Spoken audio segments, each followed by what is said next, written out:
আন্নাপূর্ণা অগস্তি রাম ও চিকিকে ডাকেন এবং চিকিকে বলেন, তুই রামের রুমে একসাথে থাকতে পারিস না।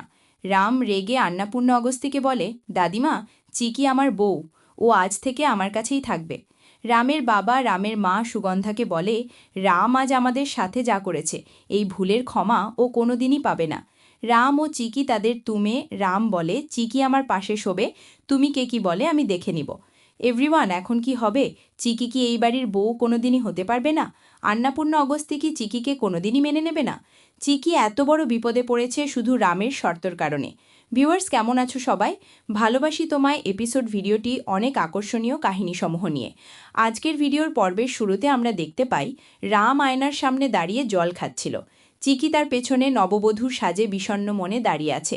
রাম বলে, আর কয়েকদিনের কথা, তারপর ধীরে ধীরে সবাই তোমাকে মেনে নেবে।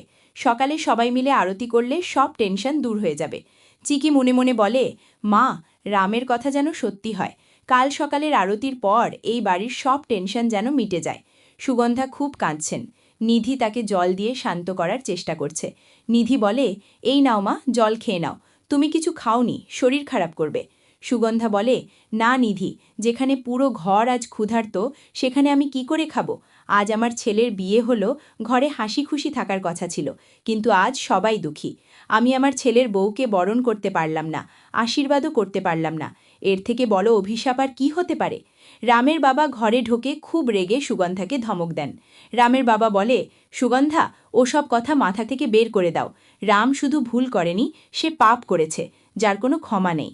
যতক্ষণ রাম ওই মেয়েকে ত্যাগ না করছে ততক্ষণ ভুলে যাও যে তোমার কোনো ছেলে আছে, অন্যথায় আমিও ভুলে যেতে বাধ্য হব যে তুমি আমার স্ত্রী। রাম চিকিকে পোশাক পাল্টানোর জন্য কাপড় দেয়। শোয়া নিয়ে তাদের মধ্যে খুনসুটি শুরু হয়। চিকি বলে, আমি বেডে শোবো না, আমি সোফায় শোবো। রাম বলে, সোফায় কেন? চিকি বলে, যদি রাতে আমার ভয় লাগে তাহলে দরজার কাছে থাকলে পালিয়ে যেতে সুবিধা হবে, আর তোমার প্রতি আমার ইন্টারেস্ট 0-100।